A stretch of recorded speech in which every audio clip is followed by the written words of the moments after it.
Hello, this is Steve Ramona. I'm the podcast host of Doing Business with a Servant's Heart. I'm the managing partner and president of Anemos LLC. And on my episode for the Business Growth Architect Show, I will share, discuss, reveal how to be transformational, not transactional, and how to use the ask where you're comfortable and able to grow your business, but more importantly, grow the people you work with. And hello, fabulous person. Beate Gillette here. I am the host of the Business Growth Architect Show, and I want to welcome you to today's episode where we discuss how to navigate strategy and spirituality to achieve time and financial freedom. Truly successful people have learned how to master both, a clear intention and a strategy to execute that in a spiritual practice that will help them to stay in alignment and on purpose. Please enjoy the show and listen to what our guest today has to say about this very topic. Hello and welcome back. This is your host, Beate Gillette. And we are here with founder of the Future, Steve Ramona, who is a podcast and TV host and managing partner of Anemos. Steve, I really was looking forward to this interview because you are going to shed light on something that a lot of people talk about, serving and being off service, but you really taken this to an entirely new level and will explain to our audience what that means and how to make this work for you. So welcome to the show. Thank you for having me. I'm excited to be here. So for somebody who does not know who you are, Steve, can you tell us what do you do and what problem do you solve for your clients? What I solve is how to connect with people. You need people in your business. One person, 100, 1,000. You need to deal with people with vendors. You need to deal with people if you have a board. You need to deal with people if you have a sales team, on and on and on. How do you deal with it to grow your business, grow yourself, and grow the people you're working with or people you're meeting? And that servant heart is the way I do it. And it's brought me one of the fastest growing podcasts, over 722 shows as of today. And I get guests every day. I get referrals for guests, people begging to be on my show. Part of it is the message, doing business with a servant's heart. But part of it is I built such great relationships with people. I deal with people correctly, bring them value. People want to introduce me left and right. Well, and as a matter of fact, I was just going to make you an introduction like when we talked about 3 minutes ago before we went on the show. So explain the concept. I think in theory, everybody understands, you need people, build your network is your net worth. But what does it actually mean to connect with people? What's your point of view on this? It's the greatest feeling in the world, and here's why. I have an ASLA principle. You probably bring it up, but I'll bring it up now. It works for everybody. ASLA. Write that down. ASLA. Ask as you meet somebody. First time, second time, ask that question. Shut up and listen. And then when you're done listening and they're done, ask another question. The shut up and listen is the bridge that people miss out. And if you think of an image that people get is a Zoom room, 10, 15 people, some of the rooms are black. Their videos are off. Nothing wrong with that. Maybe they ran to the bathroom, somebody's at the door, whatever it may be. Maybe they are listening. But those people that left the room for a bit, are they really listening? No. I'm not judging that, but that's what you want to think about. Because every time I see a black, I'm like, wonder if they're really hearing me. I don't judge, I just wonder. But that's that bridge that we need to, because I could ask you a question, shut up, and say I asked you a question, how long you been doing business? And you say, I've been doing it 10 years. And I go, why do you work with babies? Well, I wasn't listening. If you ask me, I've been with 10 years. Hey, what are your challenges in the last 10 years, if any? Well, this. Okay, so then one of the challenges is meeting people. How are you meeting people right now? Where are you getting your potential leads? And as I listen, I build this script. And I just thought of this just now. This beautiful script of how I'm learning, taking it in, and how I can help them. Maybe it's an intro. Maybe it's a resource. Maybe it's a tip. Maybe it's a quote I heard. But the key word here is value, value, value. You should be bringing value to everybody you meet. That's not 100%. I'm not 100%, but that's my goal. When I jump in, you did a beautiful thing before we started this show. You centered yourself. And I felt so comfortable, so in line. That's what I do, is center myself. How am I going to bring value to this person I don't even know. So using the ASLA principle and doing that, I can pull stuff out of the air. And here's the cool thing. Anybody can do it, B. Anybody. I just take action and do it. So if you want to take action and do it, oh my God, it's gifts that you're giving and getting every day. I want to go a little bit deeper into sort of some of the deep thoughts behind this, because I know that I need to give, but I really want to get. So are you saying that most people, when they are giving, they're pretend giving and wondering when it's their turn to get? Is that how most of these conversations go? Great question, and no. And here's why. And I love that this is such a great question. Oh my God, I'm falling in love with you. Don't tell your husband. Because that's the key, is when you bring value to people, I don't care, walk of life, any of that, we're human. And you take care of somebody with whatever that is, they're probably going to ask you, how can I support you? I get it. It happens 95% of the time when I'm on a call. Oh my God, Steve, I had a lady yesterday. She sent me a beautiful email this morning. That was one of the greatest calls I've been on. Again, how can I support you? Well, I can't get you that today, but they'll think about it when they meet other people, go, God, you got to meet Steve. So every time we bring that value of gift, I've never had somebody walk away and tell somebody else, yeah, I met Steve Ramona, what an a-hole he is. Never. I did 1,800 referrals last year. Never. Because my whole goal and mindset is how I can support you. Today, how can I support B? Be the best, passionate guest, bring information, be willing to help. Never been on your show before, but you start with that premise on everything that you do in person or online. The probabilities are very high that it's going to end up being a good call. It may never be money. It may be just somebody, hey, I like you, you like me, let's stay connected. To me, that's a win. What do people get wrong about this? And, one of the things that sticks out, so number one, the first thing that came to mind when you were just sharing this is the quote, how you do one thing is how you do everything. And what I'm hearing you say, it's actually the way you do things. That's just the way you do things. It's not an agenda. It's not a trained thing. You decided one day that was what you wanted to do, and that's just the way how you do things. Why do other people not do it like that? Because when I go into LinkedIn, which I did today, and I see it already, the red dot with all the numbers in it of all the emails I have received. And some even try to do a half-assed attempt at referring to something. Are you still involved in spirituality and strategy? Hey, do you look for 5 to 10 more clients a month? Here's my link. What is wrong about this, and why does this not work? And why do I have such a, I want to say, vomit feeling when I or resistance already when I see this? What's happening to me psychologically, and what should they do instead? Well, I just vomited myself. Let's see if you start, because I hear those all the time. I love that. It's how we're training these people. I was in a sales course for a year. The guy said, you should sell every call. I'm a 99% race. You jump on a call with me, I will sell you a $10,000 package.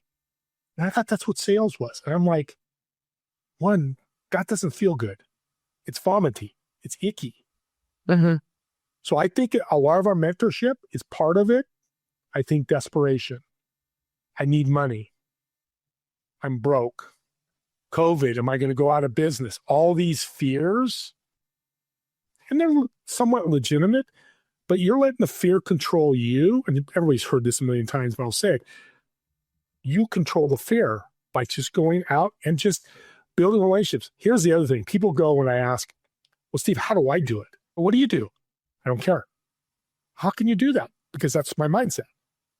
Jumped on a call with you. I helped you. They say, absolutely be a guy. Are we going to transact? Maybe, maybe not. If we never do, we're still going to be good friends. Because I feel that energy. We've got to be careful. Be transformational, not transactional with people you meet. I can't think of a better phrase to do that. What's transformation? It could be, hey, you know what? Here's $1 million this person will give you to run your, fund your business.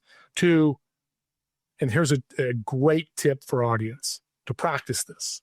Every time you go into a service, grocery store, restaurant, CVS, whatever, look for a name tag. I did it today when I went to the Target. Name was Asia. She's doing things. Asia, how are you doing today? She's taking back a little bit. I go, oh, good. Great. Hey, thank you for bagging. Yeah, I'll take it back. Asia, you have an incredible day. Well, thank you, sir. I do that all the time. And then I found out that a lot of times they're wrong name tags because they have such high turn. I swear to God, Steve, that's the funniest and most awkward thing because I did this and then this guy turns around and he goes, oh, John. Oh, yeah, they just gave me this name tag. My name's not actually John, but that was the only one that they had for me. And audience, that story you just told, if you have a service type business where people see you in person, never, ever, ever do that because you're bringing negativity to your business. Now, going back to another thing, which was one of the biggest things that stood out when we connected for the first time, you say ask, but you say ask twice. So the second ask is not the same as the first ask. So tell me about that. Questions. You ask a question, and we'll use a scenario again. I like to repeat this so people get this. And here's 3 questions you can use, audience. Make it super simple for you. What do you do? Shut up, listen. Do this. I'm a business coach. I work with people doing 6 figures, and I'm very excited about mindset, and I love to transform people. And then I'll go, okay, transform in my head. So the next ask is, how do you like to transform people? I do this. 2 or 3 questions in, they're so excited because people want to talk about themselves. People want to be seen. It's the floodgates. And then they'll go, buy a link. It happens all the time with me. Well, Steve, I want to learn about you. What do you do? And now the meeting is so powerful because she or he is excited. I'm excited to share what I do, my goals are, my podcast. We're not trying to pitch each other. We're not trying to uncomfortably learn about each other. We're having FUN. And when you bring value to people, it becomes fun. If you go, hey, B, 10 years, you transform people. Well, you know what? I'm a business coach. I can help you learn to transform those people better. I have a $10,000 6-month program. You need to join.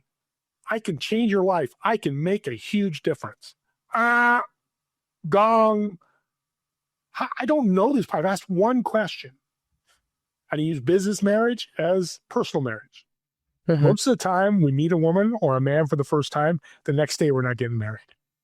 Or the next question is, what do you do at a first date dinner? Think about this. Go, okay, B. So what do you do? Well, I'm an admin in a law office. My next question is, I'd love to marry you. I'm so in love with you. That's the feeling and emotion that happens when you start pitching people. Yeah. It's terrible. And vomit. I'm going to use your phrase. You know what I call it when it's really bad on LinkedIn? I sometimes actually, and I do say this, I say, this is the equivalent of showing up on first date naked. Beautiful. Just in case. I was at a dinner on Sunday night, and I talked to a gentleman, and he said to me, people talk about you all the time. There is literally, there are very few people in this room that have not been touched by you one way or another. And I'm like, are you sure you're talking about me? And he says, well, but they do. And I'm like, well, but when I talk to people, I genuinely want to know how they are. I genuinely want to understand where they are at and what their challenges are because I like people. And it's important to me. Is there any advice you have for people to be more genuine about this? Because I think people sometimes ask these things or go through the motions because they know it's the right thing to do, but they're not quite mentally there. Can we help them with maybe a couple of reframes in their head that when they get into this, that they go like, oh my God, now I have to ask them all these questions. I'm going to have to listen and they're going to be really boring. And I'm only going to do this because Steve told me to do it. Hope and faith. You got to have that faith and hope that you're going to get to know somebody and something's going to happen. It's fun. Here's an emotional. You don't ever worry about that ever. On whether. Yeah, if they hang up on me, I've had people do that 2 years ago. A lady goes, this doesn't work. She was pitching me. And I was asking questions. She goes, I'm really tired. It's a Friday afternoon. And click, disappear. A LinkedIn expert trying to change my LinkedIn right there on the first call. Very happy she did that because I was about ready to do it myself. I had just a LinkedIn guy on applying to be on my podcast. And he was completely pissed off that I said to him, when I go into these pre-calls, I go in on purpose as a virgin. I don't want to have a preconceived notion. I want to hear and I want to ask and listen. And he got so bent out of shape, he hung up on me because I insulted him. Yes, maybe it's a LinkedIn specialist that happens. It could be. And if something like that happens, audience, here's a great tip.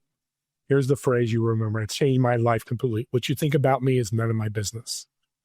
Again, what you think about me is none of my business. Once I learned that 3 years ago, because I was worried, oh my God, I just pissed somebody. Now it's like, bye-bye. Next. That's not a fit. And people are like, well, they say something bad about me. Hey, if you've done good in the world like that, what you just told me your story about how, you connect people like that, I have the same thing. I don't worry about it because I know I've helped hundreds of people. If they all lined up, they'd go, thumbs up, Steve. And there'll be one or two that, no, I don't like Steve. That's fine. I don't need everybody. Anybody willing to want to be helped? I don't charge for my coaching. And I still get that. You didn't do enough for me. Amazing to me. But again, we're dealing with humans. So this kind of stuff happens. It's tough. I want you to take my audience and explain a concept to you that I shared also when we talked for the first time.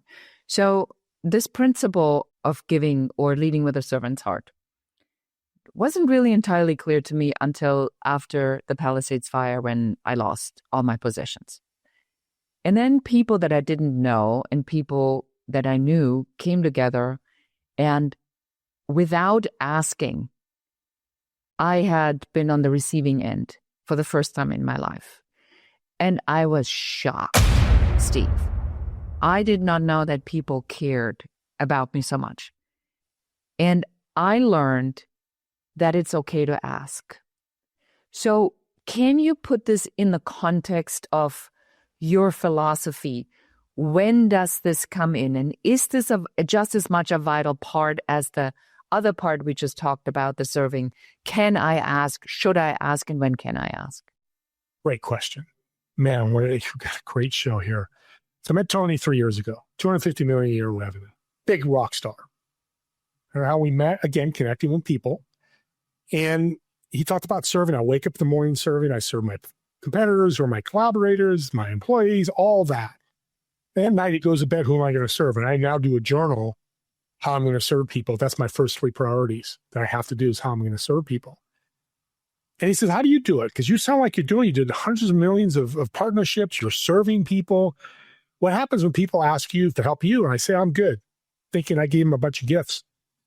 This is the change my life moment. He goes, Steve, they're going to walk away when you say no. Consciously, they're not going, what an a-hole. I don't like Steve. Oh my God, they're going to tell. That's not it. It's the subconscious of, wow, he turned me into a taker. He gave me all these gifts. He didn't give me the opportunity to send him a gift. Once I learned that, my business, my life took off. My network took off. Billionaires are meeting with me because I would go, hey, I'm looking for land for my renewable energy company. I had 14 referrals, landowners. Hey, you got to meet Steve. He's got this cool little company. Because let's go back to the beginning. I built so many relationships with people. It was huge. So I'll tell you even a quicker, better story. So I worked at a health club for 20 years. I met thousands, probably 10,000 people over 20 years. I'm the director, walking, meeting people, building relationships. So we sold in 2000. In 2002, my friend opened a restaurant. I helped him out.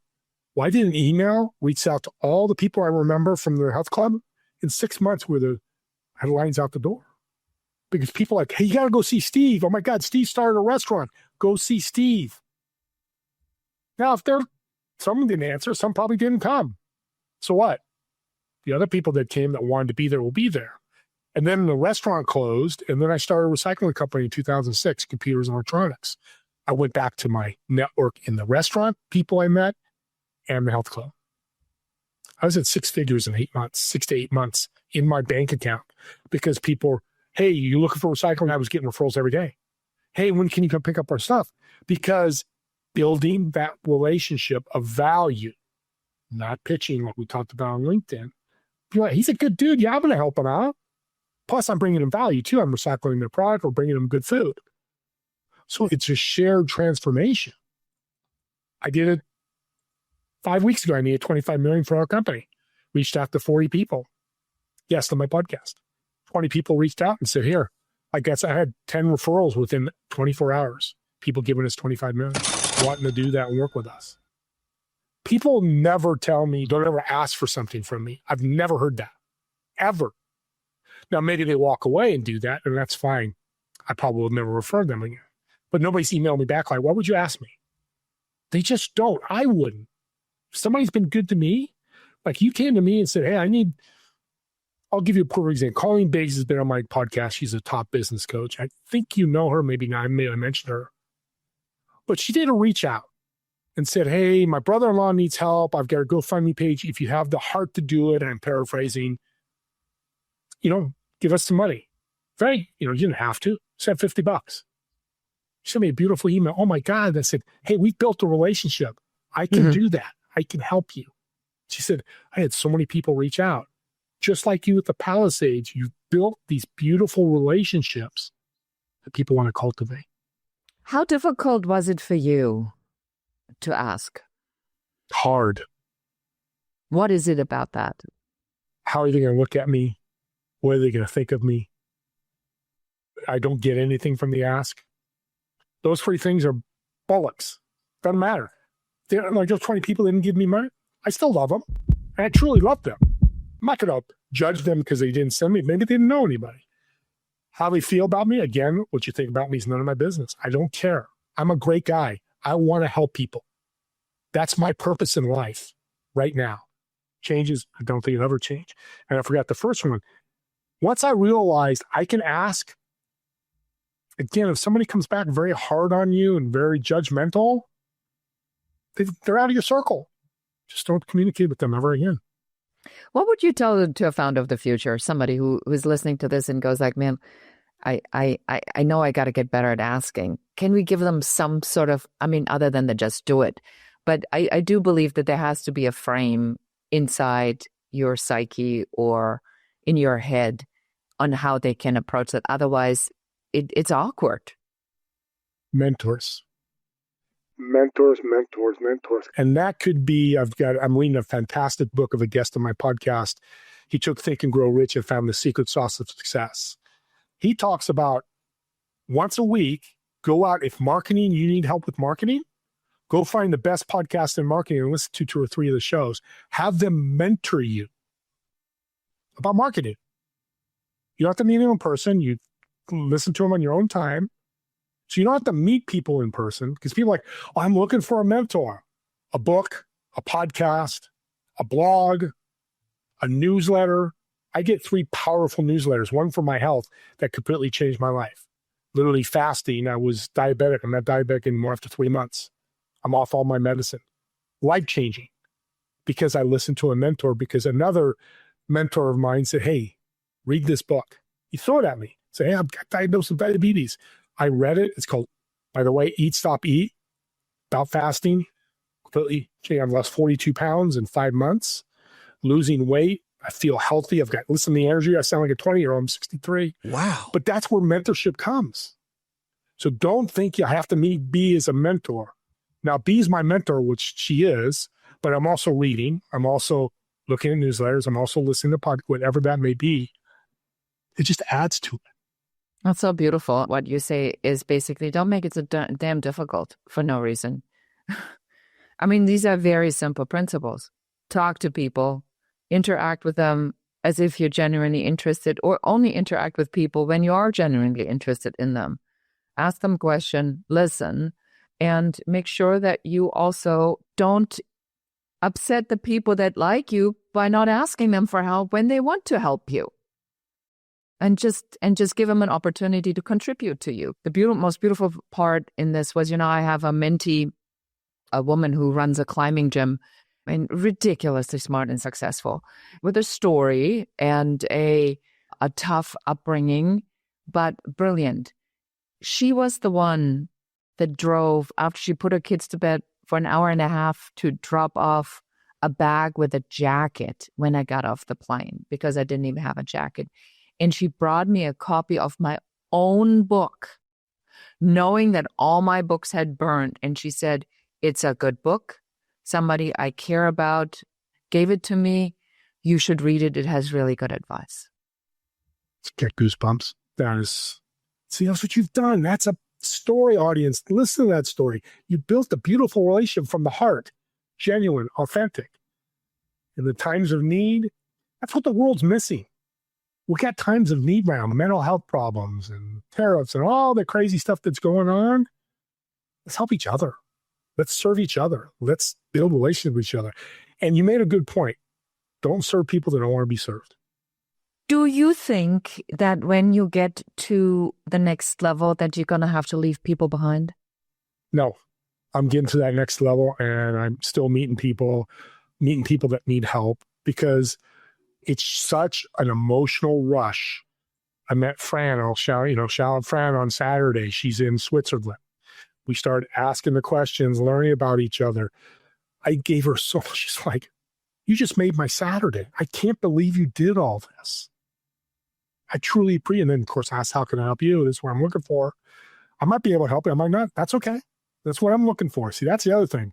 Don't expect anything. When you do your ask, if they can't help you, they can't help you. Say, that's no problem. Take my referrals and run. Because the universe is always talking to you. It's always sitting on my shoulder like, good job, Steve. You asked. They can't help you, but don't judge. Why can't you help me? Don't you know? Again, you're pitching service. Don't ever pitch being a servant's heart. It's got to come natural. And here's a tip that I think you're going to love. We're selling all the time, and I mean in a good way. We're building relationships, and the time comes, they go, how much is your fee, B? And you go, it's $2,000 a month, minimum 6 months. So it's $12,000 total. Oh, B, right now we're doing a remodel, this, and this. I don't have the money. Well, it's uncomfortable on both ends. Uh-huh. They're like, I don't want to say no, but I got to. I can't afford this. You're like, oh, man, I just lost the sale. Just human. But here's what you do, B, from a servant's heart, to go to the chin level. You go, hey, Steve, no problem. Let's follow up in 5 weeks. We'll jump on a call, see where you're at. But by the way, you mentioned something. I got somebody I want to introduce you to that could help you with this problem that you have. I've done it so many times. I've had other entrepreneurs do it so many times. They call me, text me. Oh, my God, that person fell in love with me. 50% of the time, they come back as clients, because you walk away from that transformational, not leaving it transactional. Okay, Steve, not today, but 6 weeks, I'll get you signed up. No, let me help you, support you even more, because nobody's expecting it. It's a game changer in sales. Yeah, I like to talk about when people cite money, because I think people are trained to cite money as a reason. Time and money are typically the two big ones. I always say, let's first figure out on whether or not we believe this is the right thing for you to do. And then if you feel that this will really help you, we'll make the money work. We'll figure it out, right? We can do payment plans. We have now this Afterpay and whatever Klarma thing where you can break it down in 12 payments.